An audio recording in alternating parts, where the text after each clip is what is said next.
Hello and welcome to how to solve a structure using load tracing. This is the problem that we're going to be solving. You need to either write this down or save it or take a picture or do something, but you're going to need this while we solve the problem. So firstly, we need to get a few concepts out of the way. The first concept is that beams sit on top of girders, which sit on top of columns. Obviously, it's not that simple in real life, but for our purposes, that's just what we're going to go with. They are represented by B's, G's, and C's. The second thing we need to get out of the way is the concept of tributary area and tributary width. This is the area that a beam actually supports.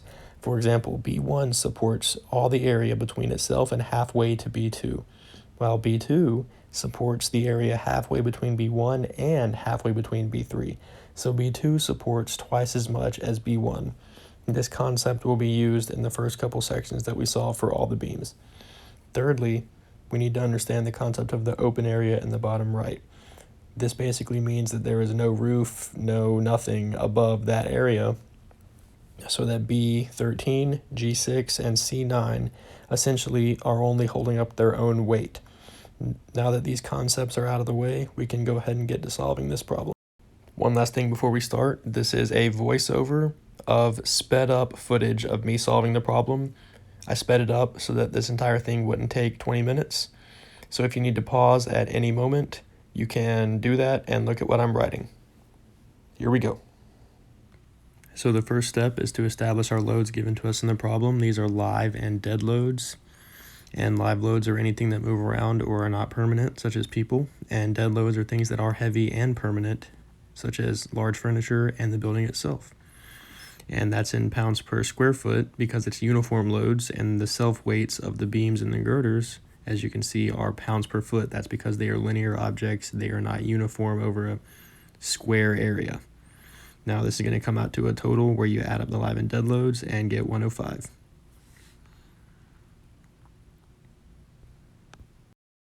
All right, so we now have to calculate our first beam, or set of beams, I should say. All of these beams equal each other, as you saw in our diagram, and I'm just going to draw a beam that represents all of those and the reaction that represents all of them too, but I'll just label them what works. So we're going to have our tributary area, which is 5 feet, as we talked about earlier, and our 105 pounds per foot squared load.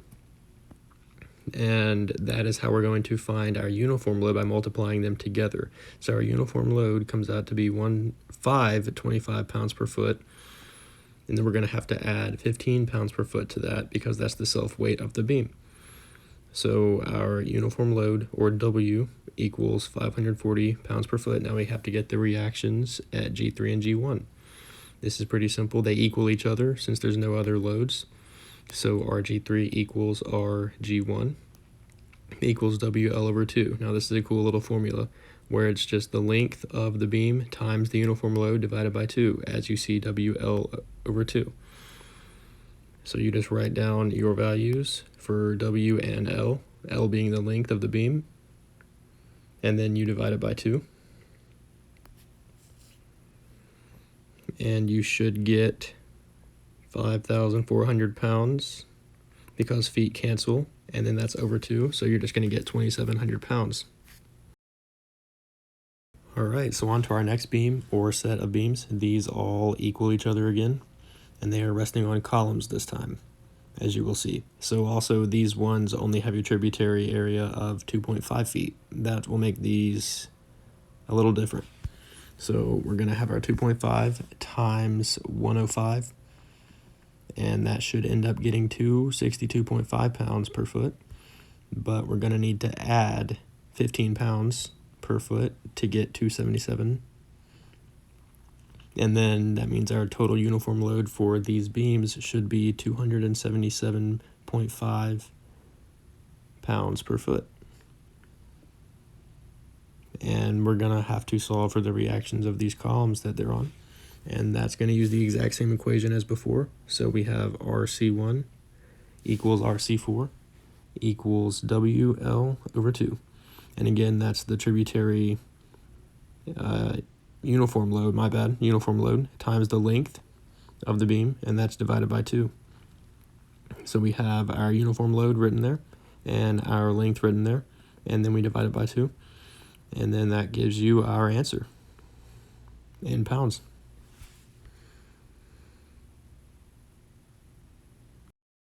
All right, so beam 13 should be very easy to solve. It has no uniform load on it because it has an open area above it. It is still resting on columns though. So the weight on it is only the self-weight of the beam itself, which is 15 pounds per foot. So we have to solve the reactions just like before, and this time it's going to be really easy because all it is 15 times the length divided by 2. So this one should be pretty simple. Here's your answer. All right, so now we're on to our first set of girders that equal each other, and these are going to have point loads this time as opposed to uniform loads. And our point loads are going to be represented by the beams above them. So we already have those. That's 2,700 pounds. And we're going to have another one right there. And we know how far away these are. The distances are on our chart that we saw earlier. And our uniform load is 25 pounds per foot times 20 feet to get our total uniform load. The 25 comes from the self-weight of the girder. That's going to be 500. You add 500 to 2,700 because there's a beam there, and then you get 3,200. It's in the middle because the uniform load acts in the middle of itself. Now we have to solve for the moments, and so we're going to solve about C1. So the 2,700 pounds is going to make this beam rotate in a clockwise direction, hence negative, as you can see right there. So we're going to have 2,700 times 5 because it's 5 feet away. And then we're going to have another negative because this one is also the negative. And it's 3,200 times 10 this time because it's 10 feet away. And then the next one will be the exact same. It's going to be 2,700 times 15 this time because it's 15 feet away. Then we're going to have a positive this time because it's counterclockwise. And that's just simply C2 times 20 because we're solving for C2. And then all of this will equal 0. So now we're going to go back and just put what each of these parts equal. So that's going to be negative 13,500. That's pounds per foot. And now it's still minus the next part, which comes out to be 32,000 pounds per foot, minus the next part, which comes out to be 40,500, minus, and it's still just C2 times 20 feet, and that still equals 0, all of it. So basically you do a little algebra, did it off camera, rearrange everything, and you're just going to get C2 times 20 feet equals 86,000. Solve for C2, and you should get that C7 equals C8. And the reason I put C7 equals C8 is because those are also columns that these beams, girders, are sitting on. So these 4 columns equal each other, equal 4,300 pounds. All right, so now we're on to G3. This girder is sitting in the middle of the structure, so it's going to have larger point loads than the previous 2 girders that we solved. So first we're going to get our uniform loads again as usual. That's the self-weight, 25, times the length is 20, and that gets our 500 pounds per foot. And we're going to add that value to our point loads. So they should be 5,400 because it's 2,700 times 2 from earlier. The other earlier ones were 2,700, and then we're going to add 500 to 2,700, get 5,900, and those are our point loads for this girder. Now we just do moments again, just like last time. So what we're going to get is 5,400 times 5, and that's negative because it is going clockwise, actually. It's going regular clockwise. Then we're going to get negative again. That's 5,900 times 10 because it's 10 feet away, also negative. And then 5,400 times 15 because it's 15 feet away, and that's still negative. And then we get our C5 times 20 because it's 20 feet away, and that's positive because it's going counterclockwise. And that all equals 0. So just like last time, we're going to put what all these parts equal. So we're going to get 2,700 pounds per foot minus 59,000 pounds per foot minus 81,000, And then at the end, we're still going to have our C5 times 20 equals 0. So do a little algebra again, and we get C5 times 20 feet equals 167,000 pounds per foot. And then our answer is going to be equal to C4 and C5 because those are the only columns that this girder is on. All right, so now we have a shorter girder. This one is G2 and G4. They are only 10 feet long. So our numbers are going to be unique, and it also only has 1 point load, and that is the load of B6. So we're solving our load again. That's the self weight of the girder, this time only times 10 feet. That's going to get us 250, and we're going to add 250 to 2,700 just like before, and we should get 2,950, and that's going to be right in the middle because that's where the beam is. And then just like last time, we're going to solve moments, and we're going to solve moments about C2. This time it'll be easier though.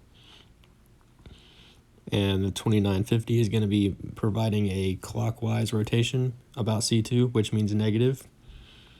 So it's going to be 2,950 times 5, because 5 is half of 10, and the load is in the halfway across the girder. And then the other one's just going to be C3 times 10, because it's 10 feet away. Just like last time, we're going to put what these parts equal, 14,750 plus C3 times 10 equals 0. Do a little algebra, mix some stuff around, get C3 times 10 feet equals 14,750. Then we're going to put C5 equals C6 equals C2 equals C3 because all of these columns are going to be equaling the same load. All right, so our final girder is girder 6, and this girder has nothing putting weight on it except itself. So we're just going to have 25 pounds per foot times the length of it, which is only 10, just like the previous one.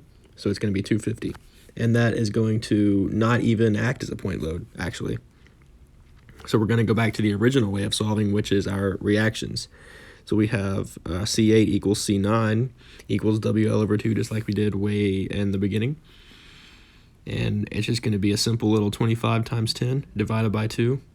Nice and easy, and we should get 125, and that's for C8 and C9.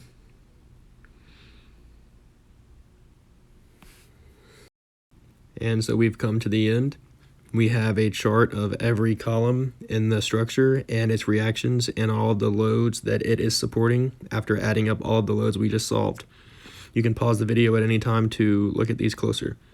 Thank you for watching, and I hope you have learned how to solve a structure and its loads and load tracing. Thank you.